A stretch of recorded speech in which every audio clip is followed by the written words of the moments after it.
ไม่ใช่ความเชื่อที่บอกต่อกันมานะครับนี่ครัวเรือนพุ่งใช่ไหมครับจากหนังสือพิมพ์กรุงเทพธุรกิจทุกท่านถ้าทุกท่านเห็นตัวเลขที่เป็นกราฟแท่งทุกท่านจะเห็นว่า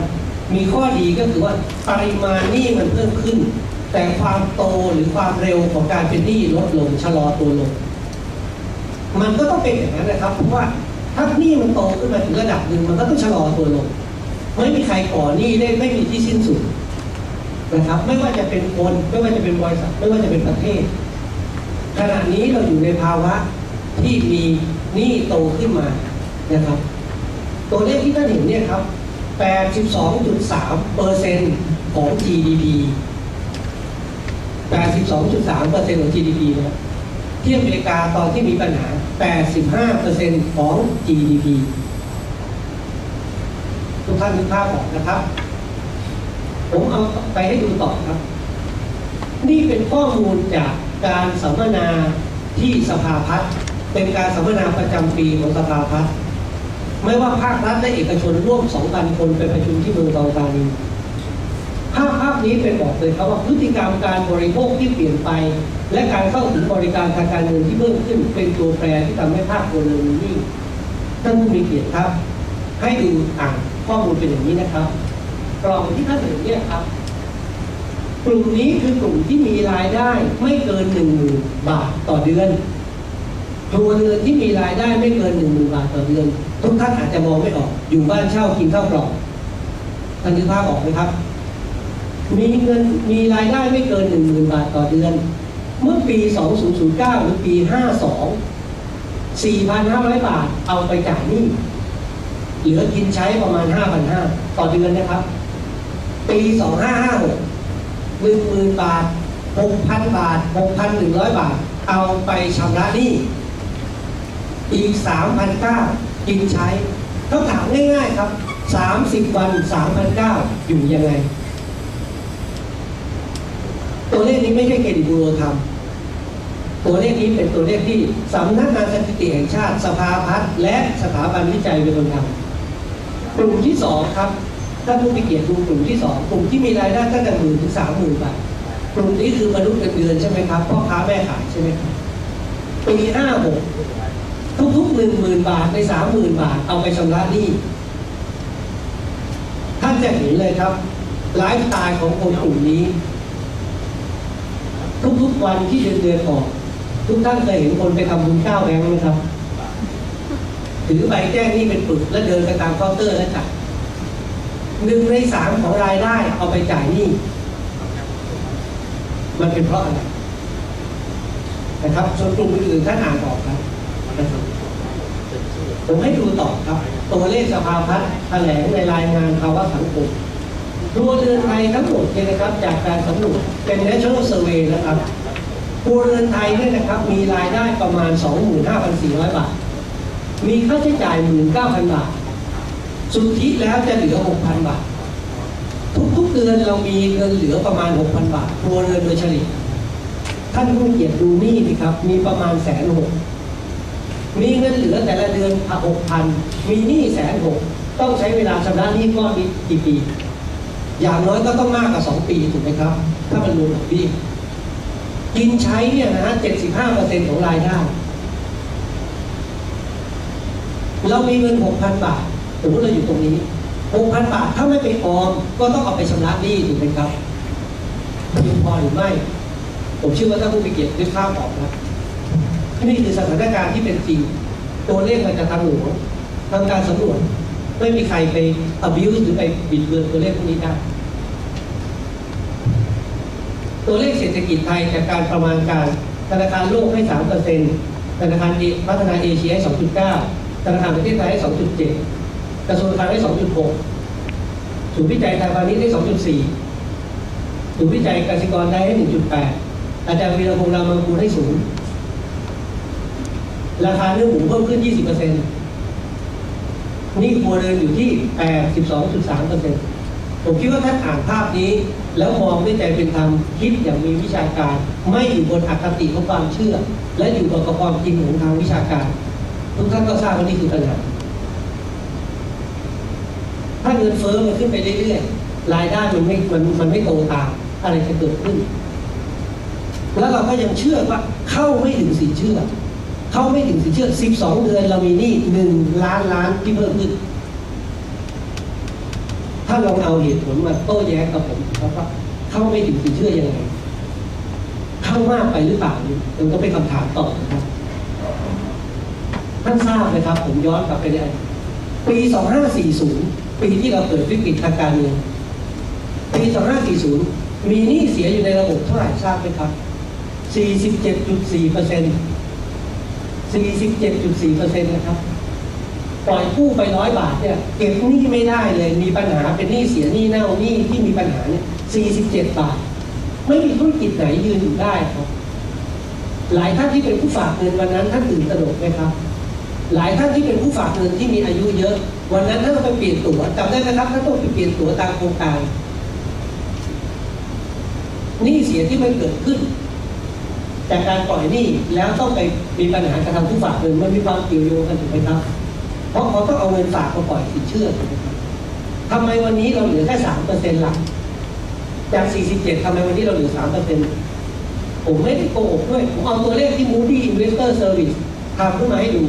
ทุกท่านจะเห็นเลยครับว่าตั้งแต่ปี 1999 เนี่ยที่อยู่ที่ 42% แล้วก็ลดลงมาจนเหลือปัจจุบันเนี่ยเหลือประมาณ 2-3% มันเป็นเพราะอะไรครับเพราะกลไกในการให้สินเชื่อมันไม่เหมือนเดิมอีกแล้ว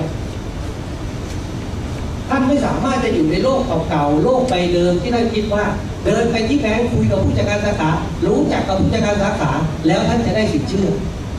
ผู้จัดการสาขาแบงค์ไม่สามารถทำอย่างนั้นได้เราไม่ได้ปล่อยสินเชื่อในการดูโง่เฮงแล้วนะครับผมหยิกหน้าก็คอสั้นมีคิ้วกลางจิตตาวรนี้ไม่ให้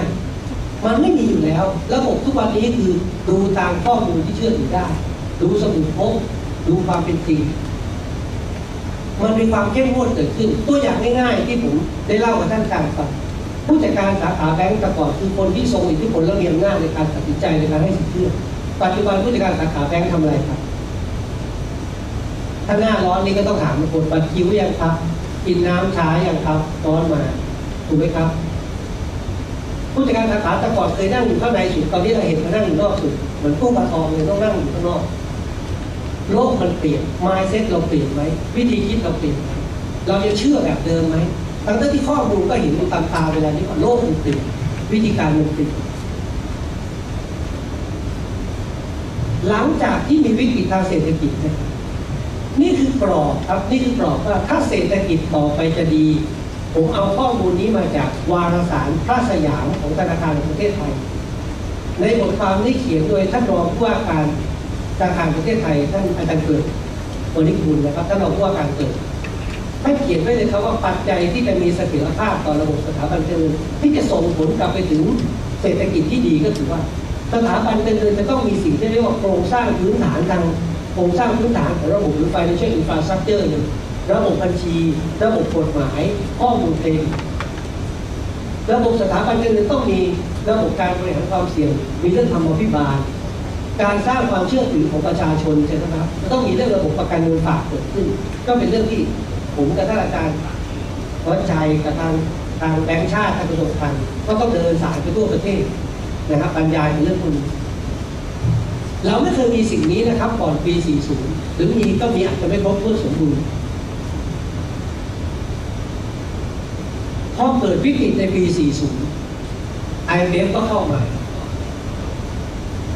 LOI ฉบับที่ 6 Letter of Intent ฉบับที่ 6 เงื่อนไขในการเบิกเงินกู้ของประเทศไทยถูกระบุไว้ใน LOI ฉบับที่ 6 ว่าประเทศไทยระบบการเงินไทยจะต้องมีระบบข้อมูลเครดิตเกิดขึ้นเพื่อให้เกิดประโยชน์อย่างไรสร้างระบบความเข้มแข็งต่อสถาบันการเงินยังไงเดี๋ยวผมจะได้เรียนต่อเมื่อเราตัดสินใจนะครับว่าเราจะต้องมีระบบข้อมูลเครดิตหรือมีเครดิตบูโรในประเทศไทยรัฐบาลไทยในสมัยนั้นก็ไปศึกษาว่าในโลกนี้เขามีระบบเป็นแบบระบบเครดิตบูโรก็คือว่าเก็บข้อมูลที่เป็นเนกาทีฟอย่างเดียวเอาไหมประเทศออสเตรเลียนิวซีแลนด์เก็บแบบนี้หมายความว่าถ้าท่านค้างชำระเมื่อไหร่ก็ส่งข้อมูลไม่ค้างไม่เก็บแต่ประวัติที่ไม่ดีใครเปิดมาจะรู้เลยว่าคนนี้ไปค้างที่ไหนเมื่อไหร่ยังไง หรือจะเก็บอีกวิธีหนึ่งคือเก็บประวัติเก็บประวัติก็คือทั้งกู๊ดและแบดทั้งดีกับไม่ดีเก็บประวัติค้างก็บอกว่าค้างไม่ค้างก็บอกไม่ค้างเราเรียกว่าเก็บประวัติเก็บแบบสมุดพกนะครับในต่างประเทศเขาจะเก็บข้อมูลส่วนที่เราเรียกว่า non bank data ด้วยก็คือข้อมูลที่ไม่ใช่ข้อมูล non bank ข้อมูลแบงค์เช่นค่าน้ำค่าไฟค่าโทรศัพท์ค่าสาธารณูปโภคค่าเช่าอพาร์ตเมนต์นะครับน้ำประปาในยอร์กเชียร์จะต้องเก็บนะครับแต่ประเทศไทยตัดสินใจ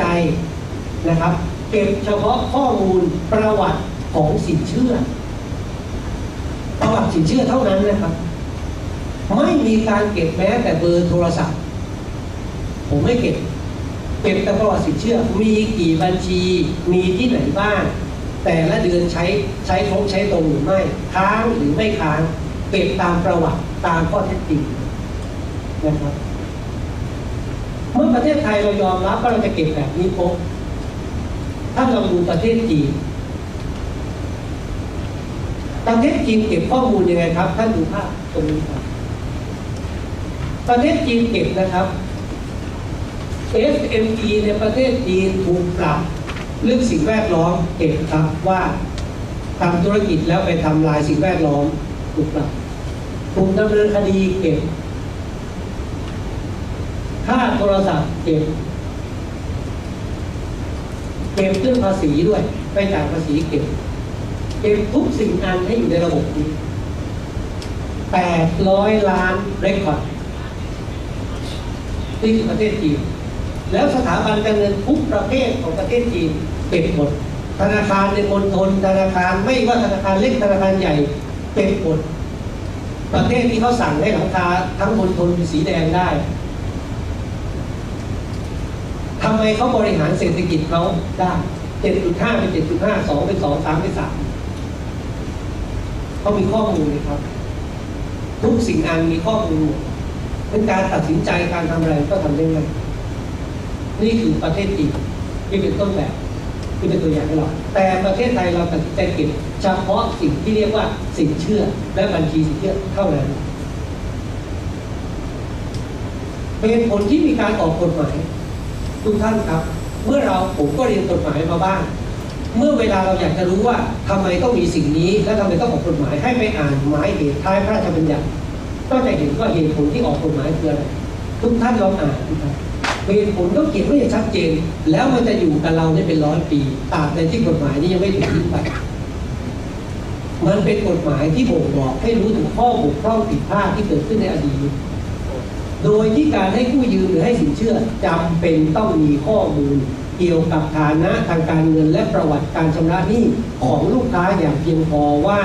ลูกค้ารายนั้นมีประวัติอย่างไรและมีการชำระหนี้อยู่กับสถาบันการเงินอื่นมากน้อยเพียงใดเท่าที่ผ่านมาคือก่อนปี 40 กฎหมายนี้ออกเมื่อปี 45 เท่าที่ผ่านมาการให้กู้ยืมมีข้อมูลไม่เพียงพอก่อให้เกิดหนี้ไม่ก่อให้เกิดรายได้ทำให้เกิดความไม่มั่นคงและก็พูดถึงเรื่องการให้ความคุ้มครองผู้ใช้บริการหรือ consumer protection เพราะมันเป็นข้อมูลมันเป็นความลับกฎหมายวางหลักไว้อย่างนี้ครับเราต้องยอมรับความจริงมาถึงตรงนี้หลักการสำคัญของกฎหมายคือต้องมีข้อมูลเพียงพอถูกต้องครบถ้วนทันสมัยเพื่อให้สถาบันการเงินใช้ในการพิจารณาสินเชื่อเพราะสถาบันการเงินเขาต้องเอาเงินของอีกคนหนึ่งมาฝากไว้ที่เขาแล้วเขาดูแลแล้วเขาก็ต้องส่งเงินนี้ไปทำธุรกิจอีกฝั่งหนึ่งท่านเป็นคนฝากเงินท่านผู้มีเกียรติที่อยู่ตรงนี้ไปฝากเงินแล้ววันหนึ่งท่านเดินไปถอนเงินแล้วแบงก์บอกท่านว่าต้องรอก่อนต้องไปเก็บเงินจากเจ้านี้แล้วเอามาให้ท่านเอาไหมท่านไม่เอาถูกไหมครับนี่เขาก็ต้องมีกำหนดกฎเกณฑ์ที่เขาจะต้องไปทำบริษัทของผมบริษัทข้อมูลเครดิตนะครับการจะให้ข้อมูลกับสถาบันการเงินจะต้องได้รับความยินยอมจากตัวของคนที่ขอกู้นั้นก่อนถ้าคนที่ขอกู้เขาไม่ยินยอมเราก็เปิดเผยข้อมูลไม่ได้นะครับและเราก็ต้องดูแลเรื่องสิทธิความเป็นส่วนตัวไม่เปิดเผยให้ใครได้ทราบท่านผู้มีเกียรติทราบไหมครับท่านที่เป็นสุภาพบุรุษในห้องนี้ถ้าท่านมีคู่รักคู่สมรสนะครับ ถ้าคู่รักคู่สมรสของท่านเนี่ยยืนยันว่าจะดูของท่านเนี่ยไอ้เครดิตบูโรรีพอร์ตเนี่ยแล้วมาแย่งชิงจากมือท่าน หรือว่ากดดันจะดูให้ได้ข่มขู่บังคับท่านแจ้งตำรวจจับเอาเข้าคุกได้เพราะนี่คือ privacy ของเรานะครับในโลกนี้มีคนดูข้อมูลท่านได้แค่2 คนคือ1ตัวท่านเอง2คนที่ท่านอนุญาตคือสถาบันการเงินที่ท่านอนุญาตเพราะท่านจะไปขอสินเชื่อเขาต้องเอาเงินอีกคนนึงมาให้ท่านนี่คือระบบที่ถูกวางไว้เครดิตบูโรตามกฎหมายไทยจะเก็บข้อมูลลูกค้าที่เป็นสมาชิกนะครับและสมาชิกก็ส่งข้อมูลให้ไม่ว่าลูกค้าจะผิดนัดหรือไม่ผิดนัดอย่างที่ผมได้เรียนว่าเราเก็บข้อมูลตามข้อเท็จจริง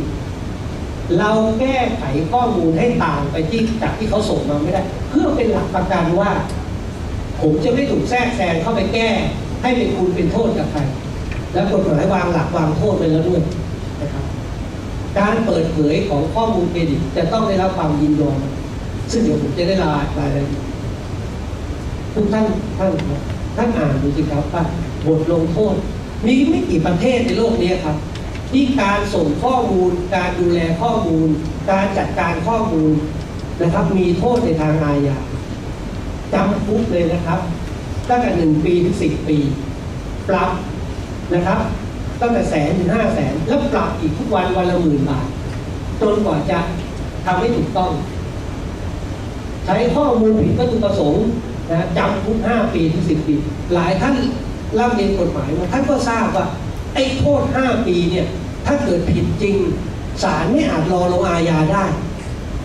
ตัวผมเองคนที่ทำงานเนี่ยนะครับไม่ใช่ขาข้างนึงอยู่ในไม่ใช่ว่าขาข้างนึงอยู่ในคุกทั้งตัวครับอยู่ในคุกแล้วรอว่ากุญแจจะล็อกวันไหนนะครับทำงานผิดไม่ได้ก็อยู่กับข้อมูลที่เป็นความลับของผู้คนและบทลงโทษยังตามต่อมีบทสันนิษฐานในกรณีที่ผู้กระทำผิดเป็นนิติบุคคลคือสถาบันการเงินให้ลงโทษกรรมการผู้จัดการหรือผู้แทนนิติบุคคลนั้นเว้นแต่จะได้พิสูจน์ว่าได้ดำเนินการอย่างเต็มที่แล้วถ้าเรานึกภาพผู้บริหารสถาบันการเงินเวลานี้สิครับเขามีทั้งสิทธิหน้าที่ความรับผิดรับชอบของมันท่านผู้มีเกียรติดูภาพนี้แล้วท่านจะเข้าใจผมให้รางวัลกับเด็กชั้นป .5 ป .6 ครับที่ฟังการบรรยายแล้วก็เขียนรูปนี้ครับก่อนปี 40 เวลาไปขอกู้ครับเวลาไปขอกู้ธนาคารหรือสถาบันการเงินเห็นข้อมูลเฉพาะฝั่งนี้สลิปเงินเดือนรายได้แผนธุรกิจธนาคารมีข้อมูลจำกัดมากว่านายสุรพลคนนี้มีหนี้อยู่ที่ไหนบ้างมีหนี้กี่บัญชีนะครับชำระหนี้แต่ละบัญชีดีหรือไม่มีครับแล้วเราก็เจอปรากฏการณ์ไม่กลัวไม่มีไม่หนีไม่ให้ถึงมีก็ไม่ให้อยากได้ไปฟ้องเอาพอเขาฟ้องจริงๆก็โกรธเขาผมย้อนอดีตไปนิดนึง